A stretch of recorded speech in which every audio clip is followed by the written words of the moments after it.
Well, hello Floria, Chuck McCoy here. So I've been testing this 70 mAh dash cam battery pack for the past 33 days, and I think I've got a pretty good handle on the pros and cons and some improvements I'd like to tell you about. And some of these improvements you can make immediately, and some of these improvements could be implemented later for the 2026 Generation 2 model. So getting right into it, I really like the low manufacturer suggested retail price of $220. The current competition with the cheapest price is this black box my car PowerCell 8 for $350. So this for $220 is very attractive for first-time buyers, users, or even anybody else. So the next thing I like is the 20-second soft start with the built-in relay. And what that means is when the PowerCell 8, as soon as it sees power, it starts charging. So as soon as you start the car, it'll start charging. When you start the car, the pack waits for 20 seconds for the battery voltage to stabilize. So the alternator is already kicked in. So it's a nice little feature that it doesn't start pulling current until 20 seconds after you start the engine. The next thing I like is I really like the cells that you're using. You're using these 26650 lithium iron phosphate cells, and you only use 8 because they're so big. The cells being used in the PowerCell 8 are 18650s, and they use 20. So the first 2 digits of that number is the diameter of the cell. This is 26 millimeters in diameter, and this is 18 millimeters in diameter. And then the 650 is the length, 650 millimeters taller. Now the reason why I like this so much is because there's only 8 points of failure with these big fat 2650s. With these 18650s, there's 20 of them inside the pack. Now another thing that I think is beneficial that I can't prove, and it's the next thing that I like. This pack on the high setting, it takes I've observed a maximum of 8.6 amps for a 58-minute charge on the high setting, and compared to the PowerCell 8, it takes 59 minutes, the same amount of time, but the amperage draw is over 10 amps as what I've seen. And as far as the low setting, it's only 5.6 amps for 83 minutes, and on the PowerCell 8 it takes 102 minutes and it pulls over 8 amps of electricity. So my simple mind is telling me that maybe these 26650s are more efficient at accepting the charge, so it takes less amperage to charge them and a little bit faster to charge them on the low setting. So it's either down to the cells, or you have refined the BMS, the battery management system, to be more efficient so that it can charge the batteries quicker and faster with using less current draw from the power supply. So I really like that. The next thing is I like the red status LED on the CLA. This was one of my biggest complaints with the CLA that's included with the PowerCell 8 and all the eGen packs. When you plug this into the car, you have no idea if this thing is powered or not because there's no status LED. So on your cigarette lighter adapter, you've got a built-in red status LED right there. So as soon as you plug it in, you know this is receiving power, and that's just a very nice indicator for the consumer to know when it's got power, because some cars have constant hot cigarette lighter adapters, power points, and then some cars have them switched where they only come on with the ignition. So having this little red LED on here is a very nice touch. My last thing is I like the cold weather charge protection. As we know, you cannot charge these lithium iron phosphate cells below freezing. So I froze this in my freezer for a few hours. I put it on the charge, and when it's below 32 degrees Fahrenheit, 0 Celsius, there is absolutely no activity. There is no power being put into the battery pack. And this is that's exactly how it should be. The Blackview B130X is just like that, but this PowerCell 8, when I tested it, it lets in a little bit of power, and it fluctuates very fastly. I'll send you a video of that. And I really don't like that. I would rather see no activity, 0 activity, when this thing is below the 32 degrees Fahrenheit to prevent damage, because if you charge these when they're cold, it'll damage them. Alright, now let's get into my cons. My number one con with this thing is you were smart enough to put a USB Type-C output on the pack here, but you cannot charge, it's not an input. You can't charge the pack with that. And the reason why that's so important is because the number one question I see from consumers when they're thinking about getting one of these packs is they have a concern that they don't drive their car long enough, 1 hour, to charge the battery, or they only drive once a week and they're not driving the car enough to charge the battery pack. So that's why Black Box My Car, they sell a AC/DC inverter with a plug where you plug in the you just plug in the cigarette lighter adapter, and then you plug this into the wall, and this is the power supply. This will charge the battery pack.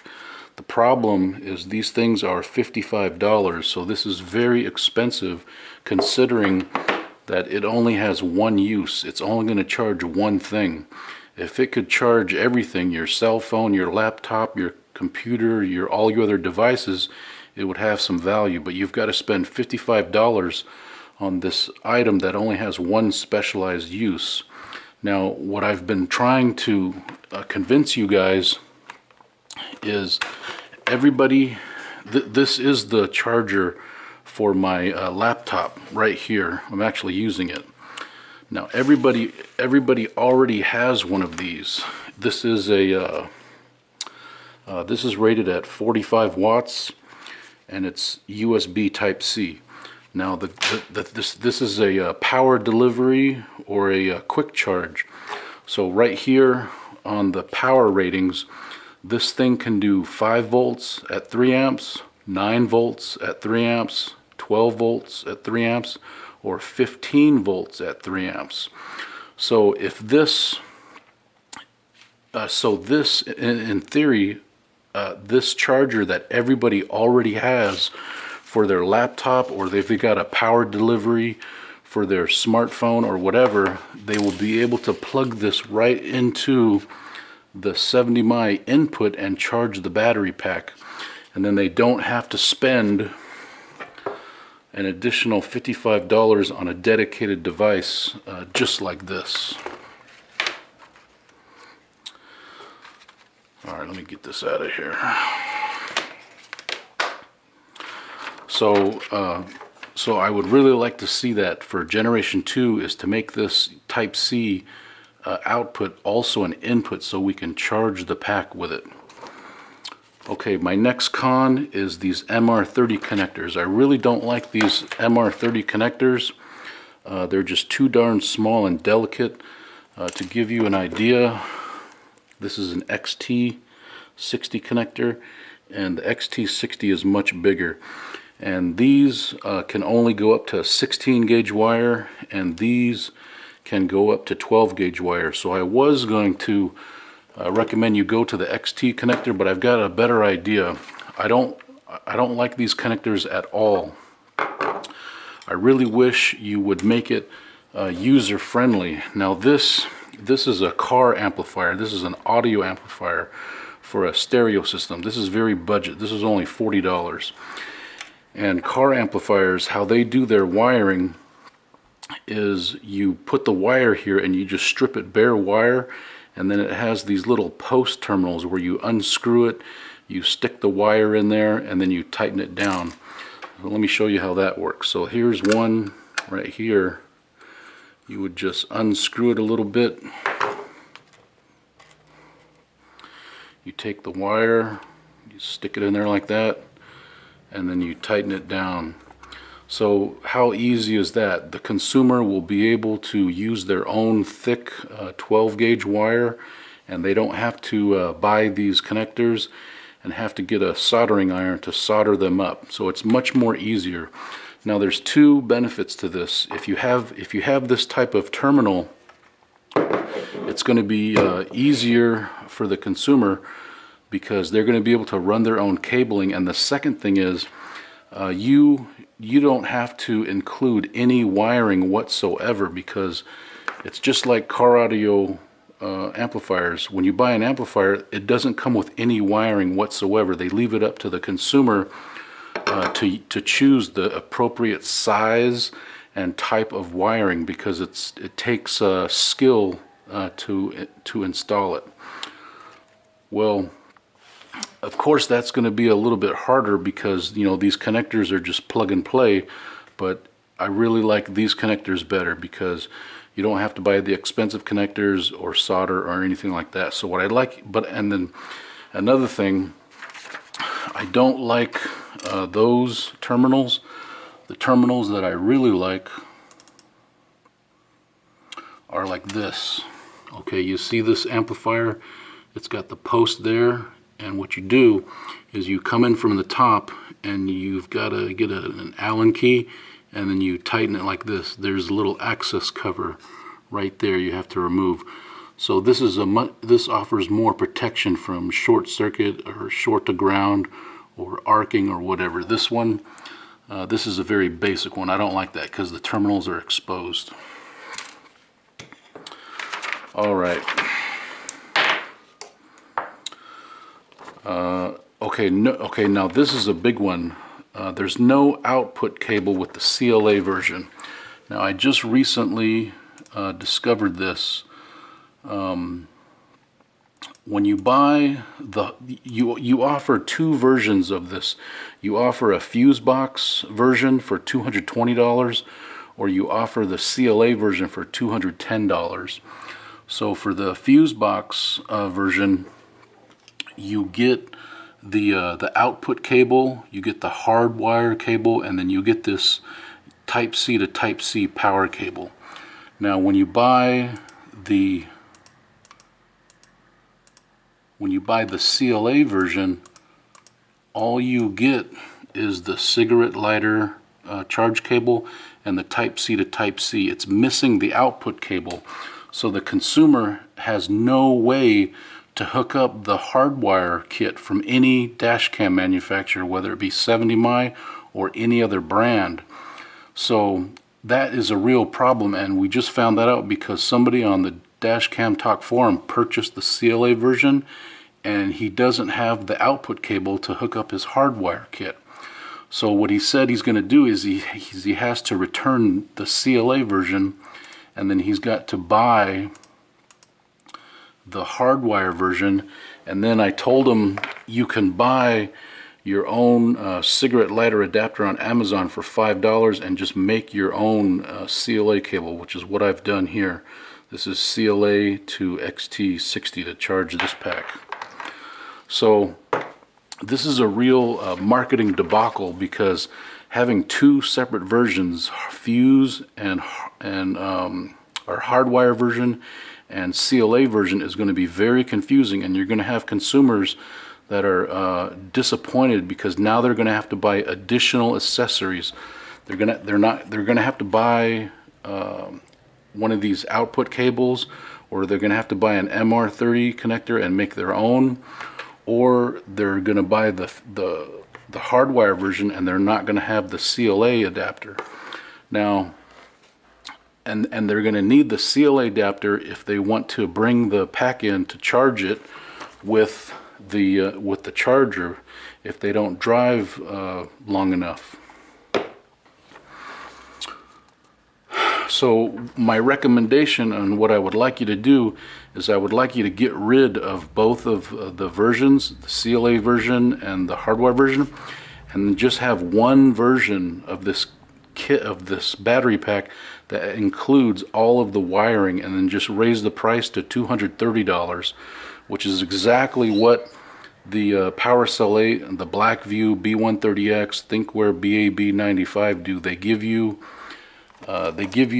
the Hardwire cable, they give you the output cable, they give you the CLA charge cable, and then they give you the Hardwire charge cable, and they also give you an output cable that goes to CLA. So if you wanted to power a dash cam from a CLA.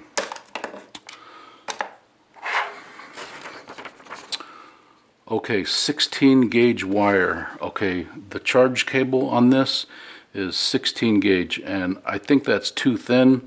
I would like to see it 12 gauge because I'm that type of guy. You can see the difference. This right here, I made this. This is a custom wire. This is 12 gauge on this XT60 connector, and you can see the size difference. It is much bigger between 16 versus 12 gauge. And the reason why I like big wires, because this is pulling so many amps, you know, up to 8, almost 9 amps. It's going to create a lot of heat, and these wires, you want them to stay as cool as possible, and this will increase longevity of the components and not create too much heat, because people are going to run these cables underneath their carpet, and you don't want too much heat underneath the carpet in the car when this thing is charging. Okay, so the next thing is the battery life indicator. The battery life indicator, oh, this is completely dead. The battery life indicator on the pack, we've got 4 LEDs, 1, 2, 3, 4, and they're green. They just show 25%, 50%, 75%, and 100%. And it's helpful, but it's really not that helpful. What I would like to see is a percent gauge from 0 to 100%. It would be much more user-friendly. Now, if you wanted to go fancy and heavy, real fancy, this is a pack. This right here is the iRoad Power Pack Pro 12, and you can see they've got an LCD display, and they've got tons of info on here.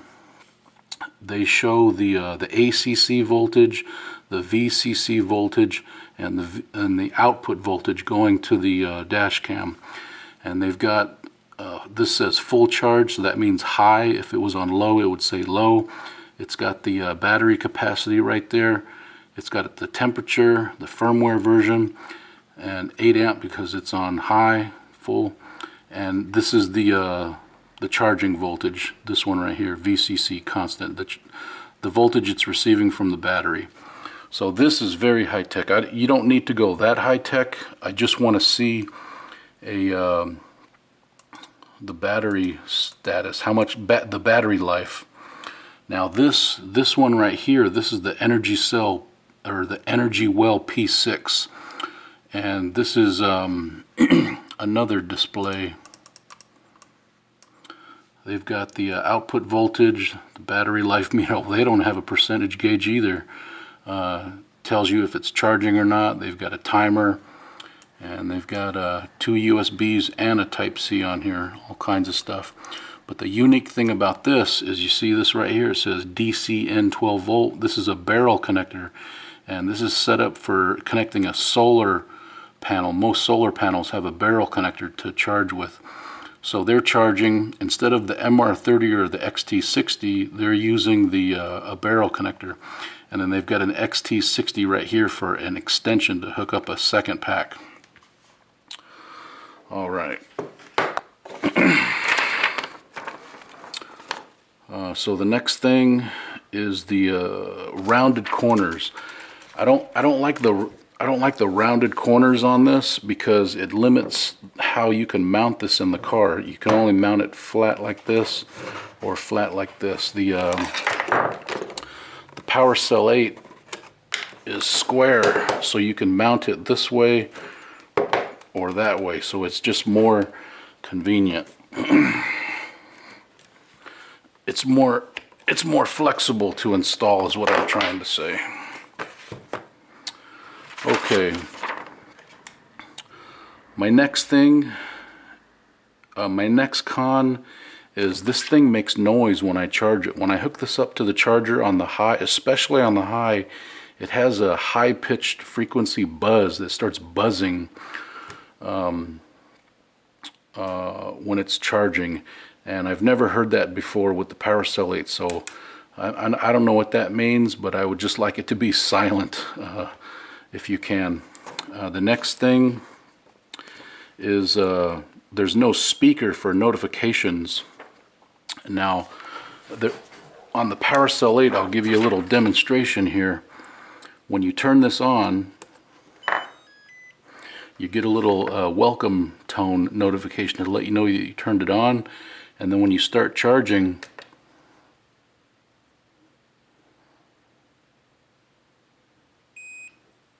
see that, hear that beep? That lets you know it starts charging.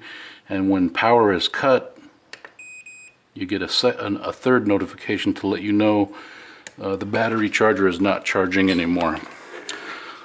So I'd like you to add a speaker. Or you don't have to, but it would be really nice if you added a speaker to this so that we know when it turns on, when it's charging, and when charging power is cut.